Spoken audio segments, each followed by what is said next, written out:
अयोध्या में सरकारी तंत्र की घोर लापरवाही से पीड़ित परिवार का आशियाना बसने से पहले ही तोड़ दिया गया। रविवार की शाम मनीषा गुप्ता और उनके पति संतोष गुप्ता ने अपनी व्यथा व्यक्त करते हुए कहा कि उनके परिवार का आशियाना बनने से पहले ही सरकारी तंत्र की लापरवाही ने उनके सपने को चकनाचूर कर दिया। मनीषा गुप्ता का आरोप है कि उनका घर तालाब की जमीन पर होने का हवाला देकर तोड़ दिया गया, जबकि 2018 में उन्होंने कानूनी रूप से बैनामा लिया था और अयोध्या विकास प्राधिकरण ने उस जमीन का नक्शा पास किया था। उन्होंने सवाल उठाया कि आखिर क्या कारण है कि जब सभी कागजात और अनुमतियां कानूनी थीं, तो उनके घर को क्यों तोड़ा गया। मनीषा गुप्ता का कहना है कि उनकी जमीन पर खड़ा किया गया घर पूरी तरह से कानूनी था, फिर भी सरकारी तंत्र ने यह कदम उठाया।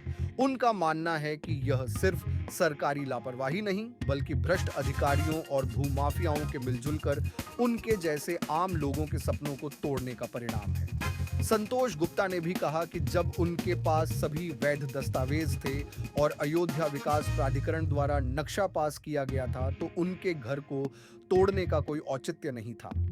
उन्होंने यह भी सवाल किया कि जिन अधिकारियों और भूमाफियाओं ने इस पूरे कृत्य को अंजाम दिया, उनके खिलाफ कब कार्रवाई होगी। मनीषा और संतोष गुप्ता का कहना है कि अब उनका जीवन और भविष्य बर्बाद हो चुका है। उनके लिए अब न घर है और न ही सुरक्षित भविष्य। वे मुख्यमंत्री और प्रधानमंत्री से गुहार लगाते हैं कि इस मामले में तुरंत कार्रवाई की जाए, ताकि भविष्य में किसी और परिवार को इस तरह की सरकारी लापरवाही और भ्रष्टाचार का शिकार न होना पड़े। उनका कहना है कि दोषियों को सजा मिलनी चाहिए, ताकि ऐसे घोटालों और सरकारी तंत्र की लापरवाही के कारण आम लोगों की जिंदगी को बर्बाद न किया जा सके। मुझे नहीं पता कि क्या कारण हुआ, क्योंकि हमारे पास कोई भी नोटिस नहीं गया। पहले से हम 3 महीने से बनवा रहे थे और बाकायदा हमने इसकी पूरी रजिस्ट्री करवाई कचहरी से, और इसका नक्शा भी हमने विकास प्राधिकरण से पास करवाया। इस पर हमने यूनियन बैंक से लोन भी लिया 20 लाख का।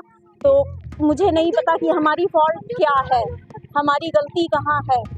जब मैंने इसी ज़मीन पर हमारा सब कुछ पास हुआ है, तो हमारी गलती कहाँ पर है, क्यों हमारी ज़मीन गिरा दी गई, क्यों हमारा बनता हुआ मकान गिरा दिया गया। क्या कोई इस मकान को गिराने के पहले या जब आपने निर्माण शुरू किया था, कोई आपको कभी नोटिस मिली थी? नहीं, कोई नोटिस नहीं मिली हमको। कल भी हमको कोई नोटिस नहीं आई। वो तो हमारे परिचित इधर से गुजर रहे थे, तो उन्होंने बताया कि आपकी ज़मीन के पास में बुलडोजर वगैरह खड़ा है, ऑफिसर लोग आए हुए हैं और बोल रहे हैं कि यहाँ गिरेगा, तो क्या मामला है, जो है आइए अपने पेपर्स लेकर के। तो हम लोग आए अपने पेपर लेकर के, तो पता चला ये वाला तो गिरा रहे थे, गिर रहा था इधर का, और फिर नहीं माने, बोले कि ये भी गिरेगा। हम लोगों ने कहा कि पेपर है हमारे, पेपर देख लीजिए। तो बोल रहे हैं कि ये गाटा संख्या आपका यहाँ पे है ही नहीं, जो आपके पेपर में गाटा संख्या लिखा है वो ये है ही नहीं। फोटो भी गई हमारे पास नक्शा है पूरा, इसी ज़मीन का हमारा नक्शा पास हुआ देखकर, इसी ज़मीन को देख कर के हमारा लोन भी पास हुआ है। 20 लाख का हमने इस पर लोन पास करवाया था। हम अपनी सारी जीवन की कमाई इसमें लगा चुके हैं, सारा सब कुछ लोन से भी हमने इसमें लगा दिया पैसा, और 3 महीने से बन रहा था, कोई नहीं आया।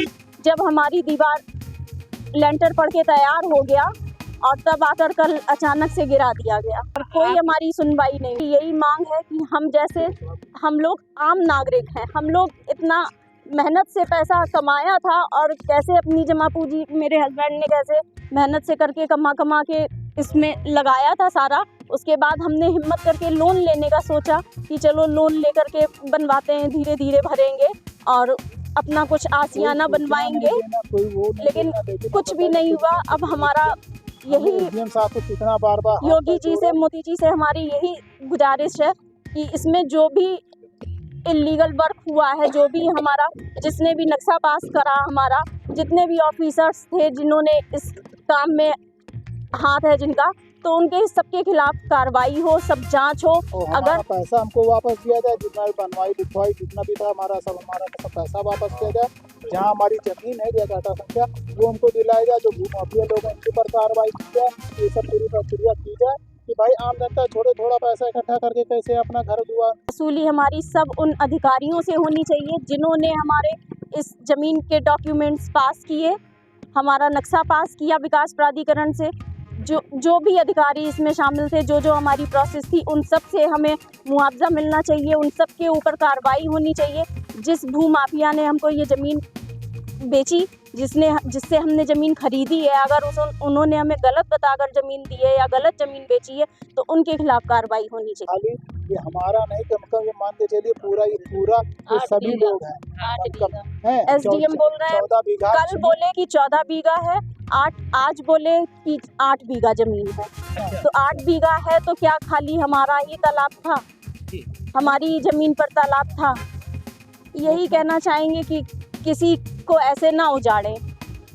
कोई अपना आशियाना बना रहा है, किसी ने अपनी मेहनत की पूरी जमा पूंजी लगाई है, तो इस तरीके से गलत काम ना हो, सारे काम सही हो। और मुख्यमंत्री जी से हमारा ये हाथ जोड़ से निवेदन है कि हमारा इसके जो भू माफिया लोग हैं उन पे कार्रवाई की जाए, जो हमारा बनवाई है उसको हमको दिलाया जाए और हमें न्याय मिले। अगर हमारे साथ गलत हुआ है तो हमें न्याय मिले। और रात में कल संडे था, संडे को कोई कार्रवाई नहीं होनी चाहिए। एसडीएम साहब खुद खड़े होके आके रात में 8 बजे हमारा गिरा के चले गए। बुलडोजर से हमारा पूरा छत ये गिरा, वो भी कोई बिना नोटिस के, कोई भी नोटिस हमको नहीं दिया गया। हमारा काम चल रहा है, आज तक किसी बंदे ने किसी भी हमको नाखुन मना नहीं किया। मेरा नाम मनीषा गुप्ता। हस्बैंड आप संतोष गुप्ता।